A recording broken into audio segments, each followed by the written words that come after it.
up, get out right out of your bed, that's your quicksand. Getting rid anxiety and head, you can fix it. Rid of stigmas, all of them you said, we ain't listening. Just remember, try to do your best, you can win this. Maurice Benard, State of Mind. Welcome back. No, I'm not supposed to sing. Welcome back to my interview with Martha BYRNE. We are going to dive into some pretty incredible stuff, and you don't want to miss this. The FBI comes to our house and arrests him at a pre-dawn raid in front of my kids. Tell me what that was like from the beginning to end. So we were sleeping, and it was dark, and you hear the pounding on your door. Jesus. And when you have children, the first thing you always think is your child is dead. Like I feel like you hear if it's pre-dawn and it's banging, and it's police, you know, FBI, and you kind of like, and they're saying Michael McMahon, which is my oldest son's name.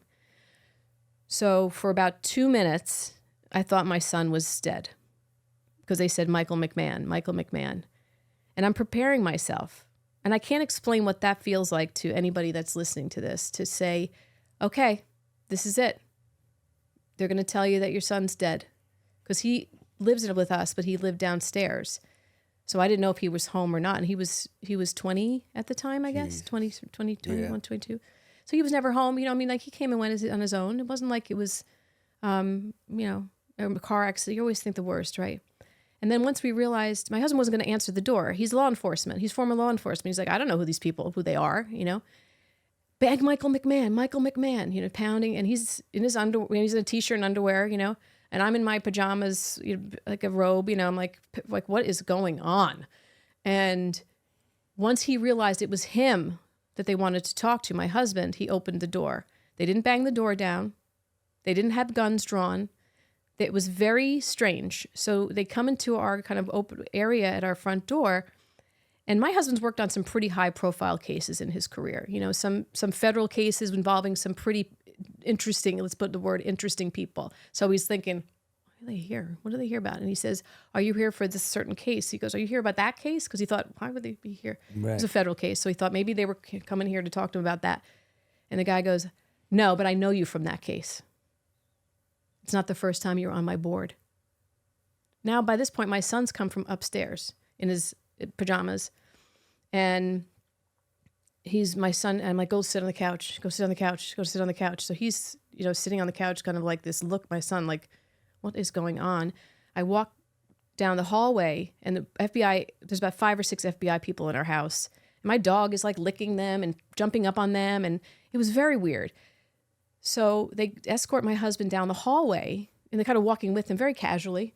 And my husband's like, do you want to go to my office? And I have my computers. Do you guys want my guns? Do you want my phone? Like, what are you here for? He goes, I'll tell you later. He's like, okay. They didn't want his guns. They didn't want his computers. They didn't want anything. They didn't even go to his office. And then at that point, my daughter comes out of her bedroom, and I go back to your room right now. Go back. And my middle son stayed in his room, and he heard everything that was going on, but he was so scared he didn't come out. So he goes, and then I go back to the living room because they don't want me to go walk with my husband. They separate us.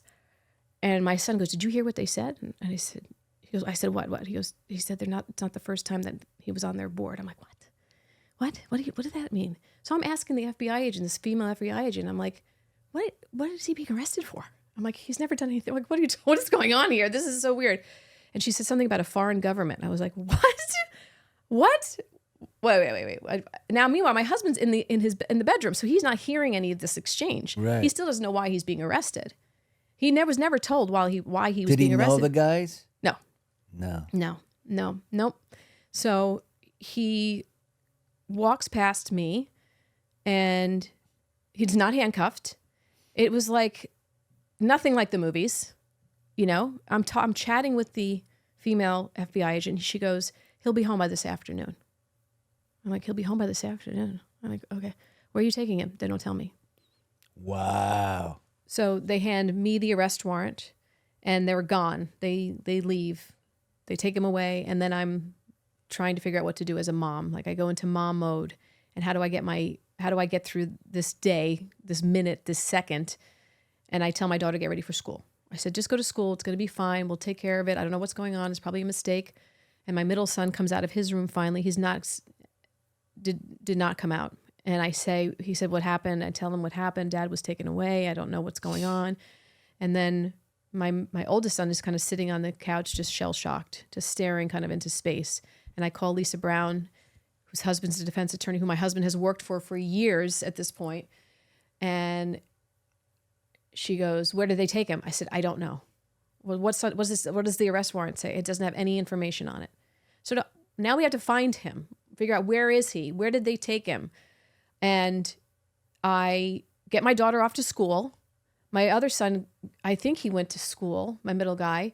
And my older son kind of disappears, goes downstairs. And now I'm in like the zone. I'm like, okay, what do I do? And my mom lives with us and she's on the property. She has an apartment on our property. I call my mother and she's, again, what? So like, what are you talking about? Why was he arrested? I don't know. It just says interstate stalking. It says foreign government. I don't know what's going on. So I don't hear from him for hours. But in the meantime, our lawyer calls and said there's going to be a press conference in an hour about Mike. They arrested 8 other people or something today, and he was one of the people they arrested. It's going to be on C-SPAN. Okay. I said, what are they going to say? He goes, I don't know. I just know he's going to be on. I just got an alert from whoever. There's going to be a news conference about McMahon. So 9:00 came around, and here comes Christopher Wray, the head of the FBI, John Demers, if it's Demers, I don't remember, who's the head of national security in D.C., talking about my husband. And that they said we had a roundup today of 8 people who were conspiring with the Chinese government to repatriate some dissidents and Chinese citizens who are living here. Some of them may have committed some crimes in China. Maybe they are guilty of what they are being, accused of in China and things like that. But we have now arrested these people, one of them including a retired, or it said NYPD detective, a private investigator in New Jersey. They don't say his name. And I start panicking. I'm like, I know what's going to happen now. The press is going to come to my house. I'm like, that's what's going to happen. Goodness. So I tell my son, pack a bag. I said, I want you to pack a bag. I don't know where I'm sending you. I said, but you're not going to be here when they show up, when the press shows up. And I'm still in my pajamas at this point, still trying to figure out what's going on.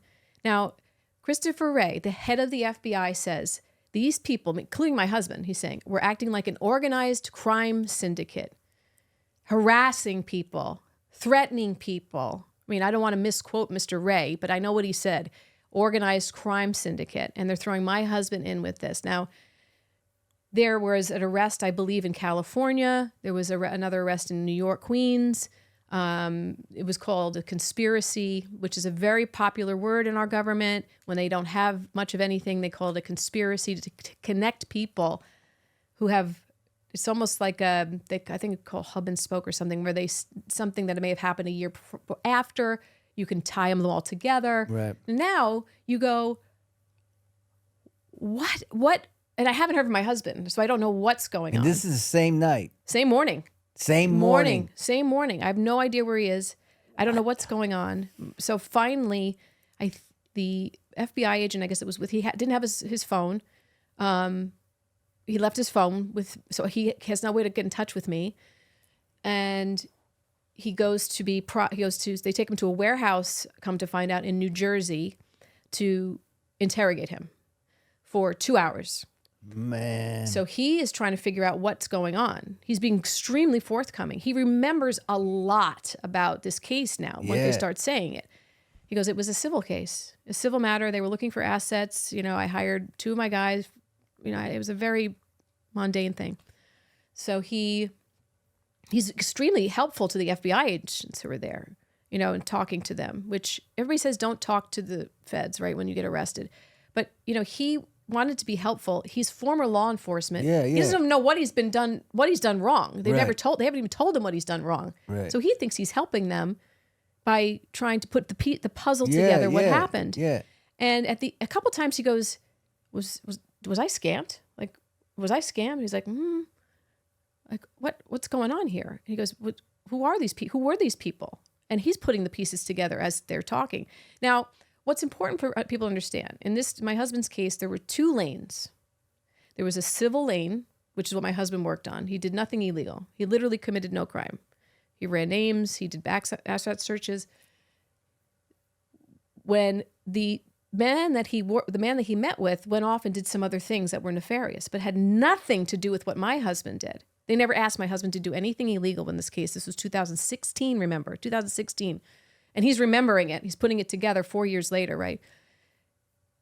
And he hired 2 NYPD officers. He spoke to 2 federal agents. He notified the local police, anything. So he did everything by the book and then some. So he finishes his interrogation, and then they hand him the criminal complaint, which he's seeing for the first time, and he loses it. He's like, interstate stalking? Is fox hunt operations? That's what these repatriation. What is interstate stalking? So technically, it means that you've traveled from one state to another to harass someone and follow them and stalk them. Like threaten them? Yes. Which. Why would he do that? Because the subject never saw him. Oh my God. He was never. The man never filed a police report that he was followed. He couldn't identify my husband in court. Didn't even know who he was. He never left New Jersey. So how is it interstate stalking? He was parked a half a mile away. Nobody testified against my husband at trial. Nobody ever said he did anything wrong. So, so when he got home from his interrogation, he had saved every email, text message, invoice. So we started putting a timeline together of what this case was about. And he put it all together about who had hired him in New York. There was nothing in there that was bad. There was not one email that was like, this is the foreign government. It was all just this business. This guy had his money stolen. And he had provided information that was all public information. Everything he provided to his client is public. Private investigators can find things. That's their job. Right, that's what they do. But insurance companies do that. News organizations do that. They do surveillance, so everything he did was perfectly legal. So he's like, okay, well, if I put all the evidence in, if I give them everything I have, then they're going to drop this because it's so obvious I didn't do anything wrong. And that right. So he comes home and the press is outside the house. He finally comes home. He has to climb through the back over a fence to our backyard. They're taking pictures of my kids. They're knocking on my neighbor's doors, asking questions. And my neighbor basically told him to get bent. Mike's a great guy, And then by the time he came home from being processed, we had to put up a $500,000 bail. $500,000. So you have to put your house up. Oh my! You have to do everything. And they know your assets already. They know everything about you. Yeah, of course. By the time they've been investigating this case for 4 years, they know, like I said, what blood type you have. They know everything. They've looked through they know everything about you. So they know your assets. They know what you have. So we were able to do that. We were fortunate enough to be able to do that so he could come home. And the next day, that night, the New York Post had done a story calling him a Chinese muscle, that he was this NYPD, full page picture of my husband, that he was this horrible person and that he was betraying our country. What? A one-sided, they never mentioned his medals in that article. Nothing. They never mentioned his career. My picture was all over the internet version, the two of us together, soap actress and all of that. And people read those articles. The New York Post is the number 3. And they believe it. They would believe it. So the lawyers always say, don't speak right now because we have to see what's going on. We don't know what's going on. We don't know what's happening. Before we can talk, we have to assess, right, of what's going on. And they were like, we're going to fight it. I said, you did nothing wrong. You're going to fight it. And when he went and gave all the information, we did a 40-page PowerPoint presentation for the government with all his evidence, like 40 pages. They not only didn't dismiss it, they put a superseding indictment against him with his new evidence that he provided they used against him. What? Yeah. This was going to be war, and we knew it. We knew it was going to be war because it was a national security case, right? It involved China. Right. It was like this was all for optics. This had nothing to do with the crimes because the actual perpetrators that were involved in some of the nefarious things going on in our country, they came and went through our country back and forth constantly. They knew they were here, the government. They didn't stop them from leaving. Right. Who's left? My husband, right? My husband. He's the only American. He's the only U.S. citizen. You know, and you hear Christopher Wray, the head of the FBI, say these were organized crime syndicate. These people were acting like an organized crime syndicate. I'm thinking, you didn't protect my family from people who who could have been very dangerous, and knew our address. My husband's doing business. He's doing very minimal, a couple of days, you know, but did they come by my house? Were we ever in danger? Where was our protection? So the FBI was investigating this case for 4 years, from 2016 to 2020. The FBI spoke to the Chinese criminals over and over and over again, interviewed them, but they never spoke to my husband. They never spoke to the 2 other NYPD detectives. They never spoke to the 2 federal agents. Why? Let me ask you a question. Why would you not want to talk to somebody? Right. Why would you not? But why wouldn't you? If they talked to my husband in 2017, what happens? Because then they won't be able to do what they want to do. Right. Then they have to include him into this case. They don't want to include because there was no crime that had been committed. Okay, they stopped somebody at the airport, one of the Chinese bad guys at the airport. We watched it at the trial, and the FBI agent let him leave, let him flee, and he came back again, and they talked to him again. If there was a crime, this is my point. If a crime occurred where my husband was doing this job, why wasn't he arrested at that very moment? If he did something illegal in April of 2017, why wasn't he arrested immediately if he did something wrong? That's what I'm thinking. Not because there was no crime. He didn't do anything wrong. Right. So a year and a half later, somebody puts a threatening note on the door of the person that my husband had followed. They charged my husband with that. And it was a public address, easy to find. It was public record. How can you charge somebody with a crime that happened a year and a half later? Because the person's the same subject. You know what I'm saying? Like, but that's a conspiracy. Yes. That's a conspiracy. Yeah. Yes. Even though it's all public information. I watch a lot of Dateline. Yeah. See, you watch a lot of Dateline. Oh, too many. I can't stop watching. So you see what I'm talking about. Yes. I mean, it's so we go to trial. We file motions. We try desperately to get this case thrown out before trial. It should never. They didn't. They said, Nope. We're going to trial. We're going all the way. We're going all the way because this came from D.C. This came from national security. This was an optics case. They had to make a scene to China to send a message to China that we know you're here. But the bottom line is it was just a message. Nobody's security got any better. Our family was put in danger. You know, where these operations were happening in local neighborhoods in New Jersey, I went into the local police there. They had no idea this was going on. After my husband's arrest, I spoke to PI associations. I spoke to local law enforcement. Nobody knew. The FBI wasn't sharing information at all with any of these organizations and protecting its citizens.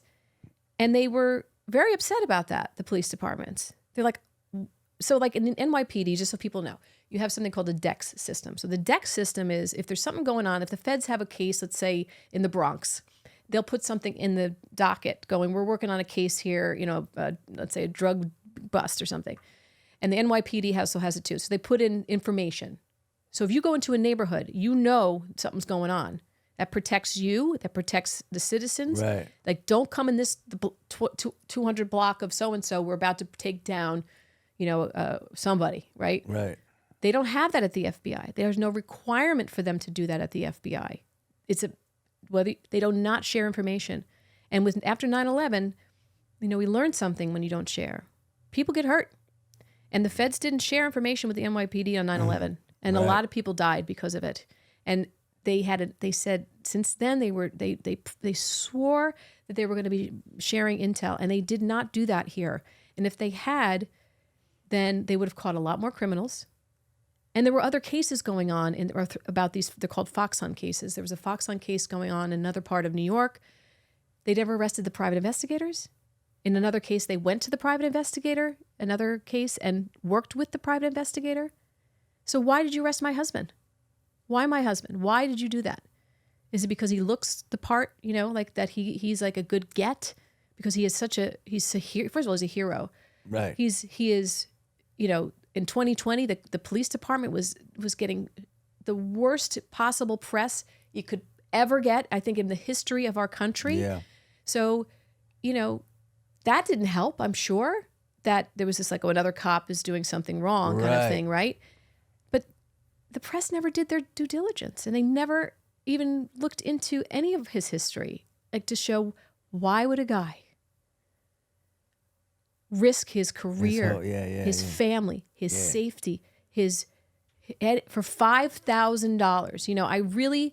It was really, I keep to my privacy, but it's like, in 2016, it really, really bothered me because the head of the Eastern District of New York made a comment after my husband was found guilty on 3 of the charges, which we'll talk about in a second. And he said, it is shocking or something like that a former NYPD would do this for money. And I was like, excuse me, every single person that worked in this federal government knew that we had owned our home, which was worth over $1 million. We had no mortgage. We had no debt. We had money in the bank. We were both part-time working because we worked when we wanted to work. He's never going to sacrifice all of that for $5,000 to betray his country, which he never would break the law. He's never done anything wrong in his life. Like we talked about this yesterday. That's crazy. They tried so hard to make him look like a bad person every day at trial. They went back to 1995 where they found a civilian complaint against him from 1995 on the NYPD. And the prosecutor came in and said, because we were not allowed to talk about his career at trial. We're not allowed to talk about all these things.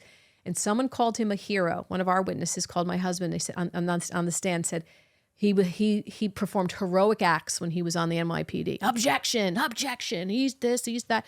And they pulled out this complaint against him from 1995. But they failed to tell the jury that the civilian complaint was from a gang member who Mike had tried to get away from a school, who was trying to recruit young kids into gangs, and he complained about my husband. That was the only complaint that they could find on him his entire career in the NYPD. Yeah, I'm telling you. So now when you're in court, what is it like to think that your husband can go to prison? It's horrifying. What is that like? Horrifying because it's a lie. It's all based on lies. So you sit in a courtroom. Damn. And you hear the prosecutor opening statement, right? We've all been in there in scenes, right? We've done a million of them. And they lie to the jury. And they make up a story. And I'm fuming. I'm like, how do you get away with that? Now, you have to understand something. In a couple things. In federal court, federal crimes, federal whatever, 90% of people take plea deals. 90%. Because either they're guilty or they don't have the money, they don't have the stamina, they're scared to death, or they've done something else in their past that might come up that they might want to, they're like, okay. 8% fight it and get it dropped before trial through motions. 2% go to trial. Of the 2% that go to trial, the prosecution wins 98% of the time. And you think, how can that be? How is that possible? And then you sit and you hear that they literally made up a story. Now, here's what's really disturbing. They've seen the evidence I've seen. They have the cell phone records knowing he wasn't at certain meetings that they're claiming he was at. They've seen the photographic evidence that they're trying to portray as another date. They're lying day after day after day. They lied to the judge. The judge says, I'm just debating whether or not to let certain evidence in that you want, prosecutors. Are you bringing witnesses for this evidence? You're saying he's this cheat and he's this bad person and he's a lie, he did all these horrible things. Are you going to bring witnesses to prove that? And they say, yes, we are. And she goes, okay, I guess I can let this evidence in. Jeez. No witnesses. No witnesses. And it's too late because the jury has now heard it. Of course. And, the jury is sleeping many times for sometimes half an hour, 45 minutes.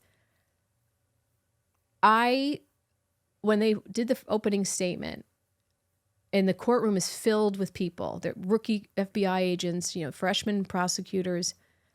It's filled to the rim because this is a big case. The New York Times has been covering it. There's press outside. She finishes her opening statement, and I stood up and I said, "What a bunch of liars." As loud as I'm saying it to you right now. Oh, I did. And as they walked past me, I'm like, "How do you sleep at night? What a bunch of liars." Because I couldn't believe it. Yeah, it's I crazy. could not believe it. I mean, I definitely got warned once about my, emotional reactions. But what can they just lie like that? Is that Yes, just they can. That's just They call it's it known? argument. It's just argument. We're saying this is what could have happened. But if you've seen evidence that to the contrary, you should not be able to even speculate about what may or may not have happened. Right. You can't just say, "Oh, they spoke about this." We call it off camera. It happened off camera. You need evidence.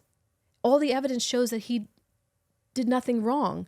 He meets in public places. He meets in earshot. He's not. See, this is what people don't understand, is that they want you to believe that he gets a call from a New York business, meets with the man at a Panera Bread over a bread bowl, and the guy says, "You know what I want you to do? I want you to harass this guy. I want you to threaten him. I want you to follow him. I want you on our team. You come on our team, okay?" And he goes, "Okay, let me call 2 of my NYPD former coworkers, talk to 2 federal agents. Let's have our next meeting about this harassment campaign at a lawyer's office tomorrow in front of receptionists, other lawyers. We'll talk more about that there." Then he calls the local police, notifies them. He does invoices. He saves every text message. He still has everything. The government says he should have known they were the Chinese government because the man was wanted by China. He was, and he was on a wanted poster, like an Interpol notice. Oh. But they say he should have known that the person he met with, who happens to be Chinese, was the Chinese government. When the man says, I got money stolen from my family business, construction business, which he did because the man was sued civilly months later for stealing money from a construction business, and he had a $15 million judgment against him. So this was true that this man had stolen money from a business, okay? Which also verified that this was a civil matter that my husband was hired to do. They didn't want him to do anything bad. They never asked him to do anything bad. And even one day they said, he goes, "Do you want me to sit in front of their house, his house?" And they go, No, don't do that. Ha, we don't do that. Just get the stuff we need. And so I think that's the hardest thing to accept, is that here's the people who are supposed to be the purveyors of truth and justice and honesty, and they're lying day after day after day. And I brought this analogy up to you yesterday. I said, if you're a child who says, you can steal that candy bar and no one will ever know that you stole that candy bar, will the child steal it? Okay, let's say the child steals it. They still have to live with themselves that they stole that candy bar. Why does the FBI lie? Knowing they're probably going to get away with it, knowing you're never going to fight them, you're never going to find out because you're never going to see your discovery because you're going to be scared and you're going to take a plea deal. But we fought back. So we get to look at all the discovery and go through thousands of pages. And how many months of... Oh, years. We're talking about years. It took years to go to trial. We didn't go to trial till 2023. It took 3 years. And how long was the trial? 3 weeks. Oh, 3 weeks. 3 weeks. Hell. Yeah, hell. Nightmare. Hell. And he's walking up to the courthouse and the press is asking him questions, and he's, he almost passed out when he got into the courtroom. And, you see the jury, and here's people that are going to have your life in their hands. And they're asking, like, when are we getting out of here? They asked the judge, like, how many more witnesses are coming? Like, they didn't want to be there. It was a very tedious trial, because the prosecutors want the jury to tune out. Okay, they want them to tune out because it's complicated. They make it very complicated. They make my husband look like he is the worst possible person on the planet. And you're every sitting day. there listening, man. Yeah, and my kids, my boys came. Oh, yeah. them too? Yeah, they came a couple times because they wanted to. My daughter did not. She thought about it, and then I'm glad she didn't come because what they did to their father was disgusting. It was disgusting. And it's like, the fact that our government had 5 members of law enforcement, U.S. law enforcement, that they could have spoken to about this case, who would have helped, who have a history of working in huge cases. I mean, these guys are the real deal. Yeah. These guys, okay? These are not, these hardcore NYPD guys, 2 federal agents who are working on huge cases in New York they could have helped bring in. And they didn't. And they made a mistake. And we were supposed to be warned, because I met with people in D.C. now who said, your husband should have been given a defense briefing. All the U.S. law enforcement should have been told that they were targeted, and we should have been protected. It happens all the time. It happens to councilmen, mayors. Somebody came to you, that person you met with, they're not a good person. Just be careful. Or we're going to protect you, depending on how bad it is. Right. They didn't do that here, and they failed, and they put my family in danger. And I will never forgive them. I will never forgive them, even though I'm a forgiving person. I am a forgiving person. If you continue to punish me and my family, which is what's still going on, how can I forgive you until it's over? No, you can't. No. And my kids are doing great. You know, like my kids have thrived through this. And I wanted to talk to you a little bit about that, because you talk a lot about you and your husband, you know, what we kind of, we're like this. I mean, my husband and I are like, we are strong, and he's a hero. He is I feel like they stabbed me in the heart when they did this to him. Because if we do this to our heroes, if we do this to the good guys, we're failing as a country. You take him off the street, he can't be a PI who he's helped so many people. You take that away from him, and you take it from us, people in society who need guys like that, who are willing to go into the flames. I mean, he's ran into burning buildings. He's saved lives. He's saved hundreds of lives, if not thousands of people's lives. You're going to take him out of commission? We get hurt by that. Yeah. But the kids, I said this to you yesterday, and I think this really hit me. You have a FBI field office. They're called TACT meetings. How they're going to bring down the perp. And the head of the FBI says each field office decides how they're going to do it. Are they going to call them in? Are they going to knock on the door? What are they going to do? So what really makes me sick to my stomach is that these FBI agents in New Jersey sat around a table and said, go when his kids are home in the morning. Wow. His kids are going to be home at 6 o'clock in the morning. Go then. Now, these guys are probably parents. They're probably, I don't know. But how could you as a father, a mother, say, do it when their kids are home? That's a choice. No heart. It's all for show. Yeah. It's all about the show. I'm going to be the big guy. I'm going to make a big scene about it. Now, the cop that came to arrest him retired. Oh, he never did. showed up to trial. Not one federal agent who worked on my husband's case testified. Not one. Not one. Dang. Now, could you imagine? I said if it was a murder case and the case agent who's worked on it for 4 years, this murder case doesn't testify.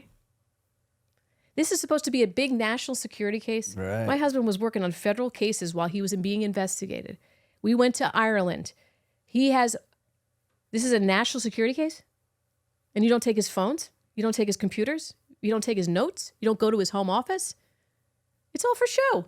It's all for optics. Unbelievable. Unbelievable. So, you go through this very, and then finally our lawyer said, the New York Times wants to talk to Mike. He goes, I'm going to let him talk to Mike. If you're okay with it, I think Mike should talk to the New York Times. Okay? I went, okay, because I trust the lawyer. New York Times. And it actually was a really good article. And it could have been better, but it was good. So I'm like, all right, the floodgates are open now. We can talk. And I started talking and going out. And I wanted to do that for my kids. I wanted my kids to see, do not be afraid. Don't be bullied, and don't be afraid to speak out of injustice. Because we're only on this planet for a short amount of time. Yeah. What are you teaching your children? Look what you do for your children. Yeah. Look what you do.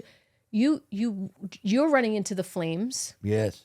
This is hell, what you go through. Yeah. Hell. Yes. Mental hell. Yes. My husband went through physical hell. And mental health. And now mental hell, right? Now it's mental. Yeah. I'm like,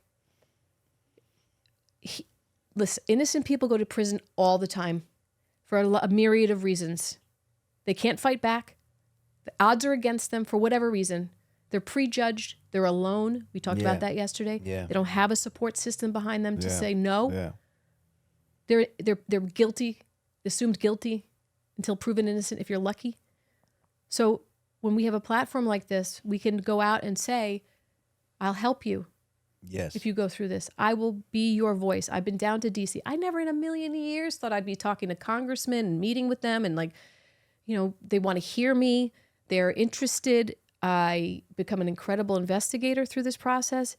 But my kids, I don't understand. This is what you've been married a long time. I've been married for 30 years. I worked so hard, both of us, to build this family of security and safety and protection and a unit of a family, right? A unit of a strong family where my kids feel safe.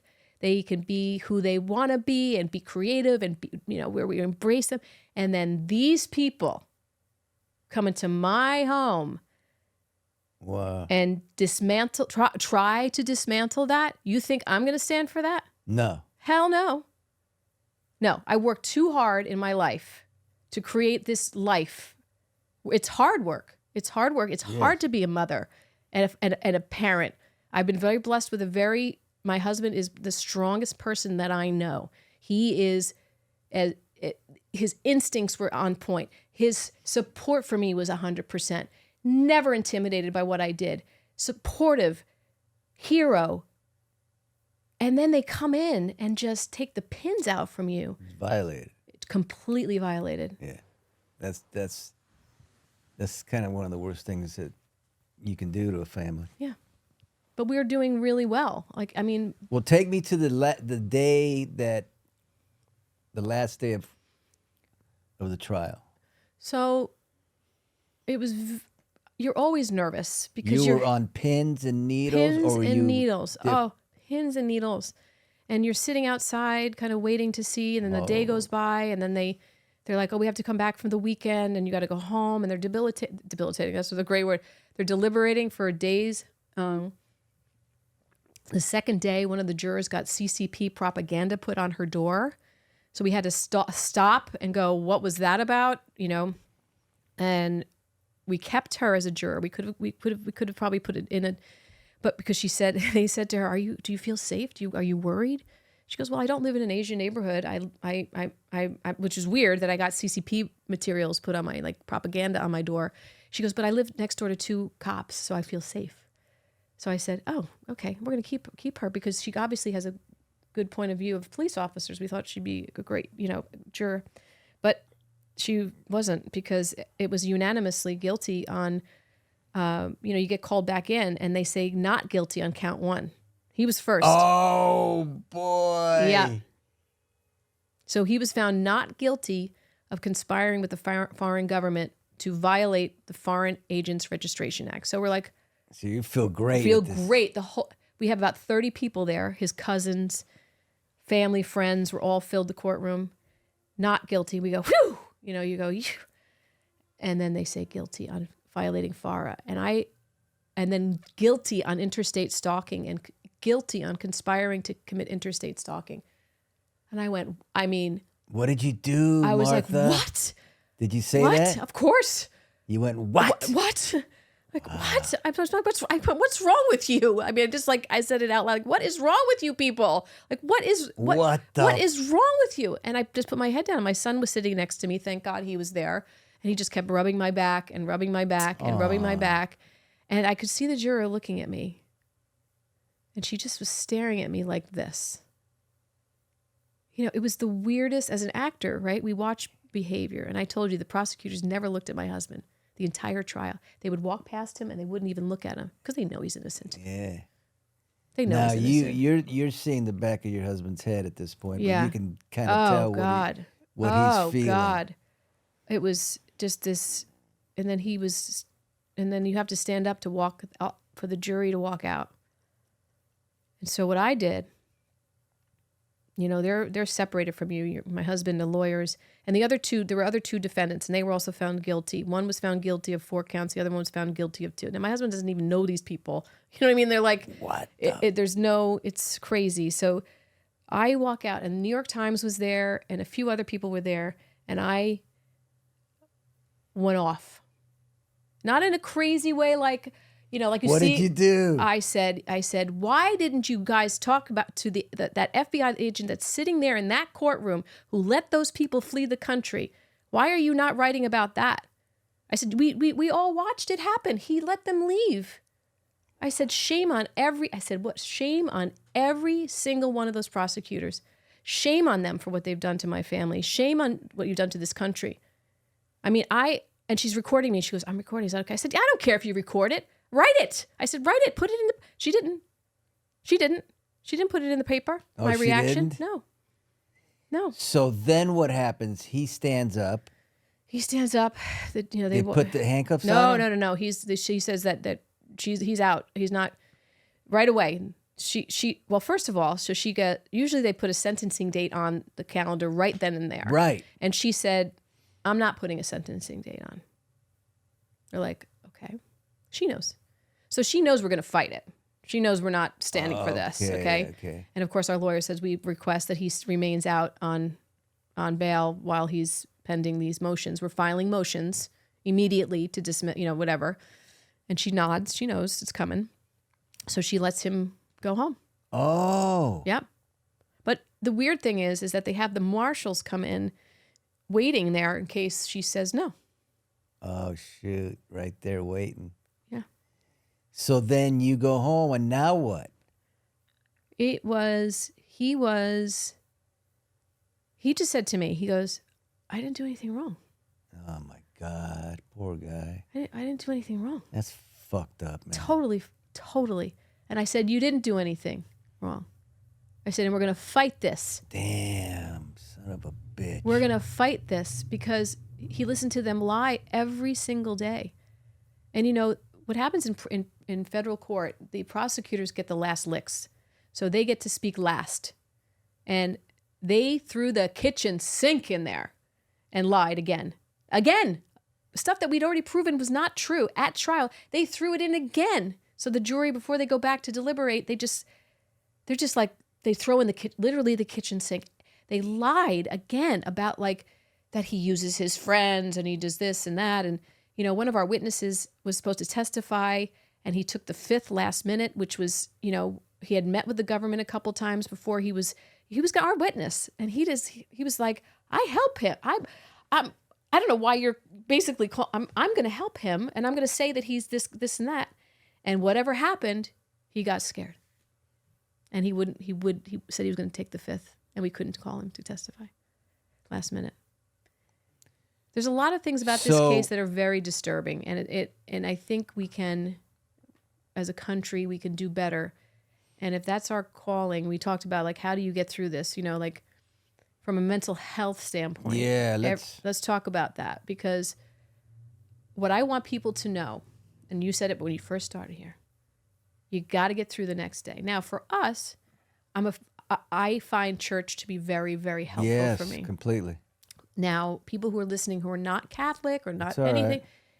If you go, just sit there. Yeah. Take an hour of your time. Yeah. You may hear something that inspires you. You may be like, this isn't for me. Go back the next time. You might find a different priest who's going to say something that's going to speak to you. Yeah, yeah. And it really has... growing up in a Catholic family, my faith has been so helpful to me in dire times, anytime loss, death. It has been my peace of mind to get me through, because I do believe in purpose. I do believe that you're given a purpose. And I always just pray every day and go, what do you want me to do? Where do you want me to, where do you want me to put my energy? Because I will do it if I need to do it. So, for my kids, I told you my son became a police officer. That's phenomenal. That's amazing. So even after all this, he's like, I want to be like my dad. Wow. I want to be just like my dad. That's beautiful. Yeah. And he had to sit in front of people and talk, and they all know what happened. And he's proud of his father. Sure. Proud of his father. And through this too, to see him be strong and get through it. and, have to navigate this uncharted territory. He comes from a very big family. We talked about that yesterday, having the support system. Yeah. And how do we help people who don't have that? How do we help? And there's communities. We talk about churches, and we talk about reaching out to people and finding your people, right? Mentors. Yes. Yeah. Yes. And Wow. it's hard. It's hard. Believe me, there's times when he's just like, I don't want to. I'm tired. I don't want to fight this battle today. And I'm like, you don't have to. Just stay home. Tomorrow's another day. Yeah. It'll still be here tomorrow. So to conclude this, where are you at now, and how are you moving forward, and what's going on? So we filed motions to dismiss the case, and it was a 140-page document that our lawyer put together. Case law about what they did at trial was they didn't prove their case. They made up a story. Okay? So she can either grant us a new trial, which would be fine. Like, to me, that's fine too. Or she can totally dismiss the entire case. And she's had those documents for 4.5 months now. Yeah. So we're waiting on this is that. new, man. Yeah. We're still waiting. This for that. is like, oh, what the heck? Yeah. So every day we check our email. We check to see if today's the day we're going to hear. And if she says no, if she says she's going to stick to the jury's decision, then we go to an appeals process, which could take probably another year or so. And that's 3 different judges, and you go to an appeals, and you show why you should. It's just another process. It's just another level of. Dang. Yeah. So again, we talked about how financially you need $1 million to fight something like this, just to fight it. That doesn't mean you're going to win, right? So you need $1 million to fight people that are lying. Yeah. So it's your money. Yep. And they're lying. Right. It doesn't really compute to me. I No. mean, I understand Yeah. the system, But it's so unfreaking fair. I can't even explain it. And this is how I'm going to end this. Martha came in here, and she's a great storyteller, but it wasn't storytelling, it was real life, but she's really great at telling it. It's so unfortunate what she and her family have had to go through over, I hate to say, bullshit. So, to have to spend all that money when it's bullshit. mm-hmm. Look, I mean, these people have no heart to violate them in their own home, to come in like, hey, I'm the cool guy. Let me, you're going to be busted now. And where's your son? Who cares about the sons and whoever? It doesn't matter. I'm pissed off right now. I appreciate you coming in here and telling your whole story. It was the longest state of mind I've done. Oh, well. And I'm going to cut this I'm going to make this the 2 2-parter. parts. Yeah. So we got the nice part. Yes. And then you got the other part. But I want you uh, to know something. I think this is also what our vow is. Our vow is that when this is over, my husband and I have made a vow to help other people, volunteer our time, Mm-hmm. his investigative skills, my investigative skills, our platforms to help people who are going through the same situation. We will help other people because this is what I want. I want the government or whoever's falsely accusing somebody to hear that when we're involved, back off. Yes. Because we're not going to stop until we get the truth. Yes. Okay? So we will be able to help other people through this in the future. The truth will prevail. Yeah, it has to. It just has to eventually. Just got to Yes. hold on. Yeah, but a lot of times it doesn't. That's so unfair to me. Yeah. I mean, because I watch a lot of these.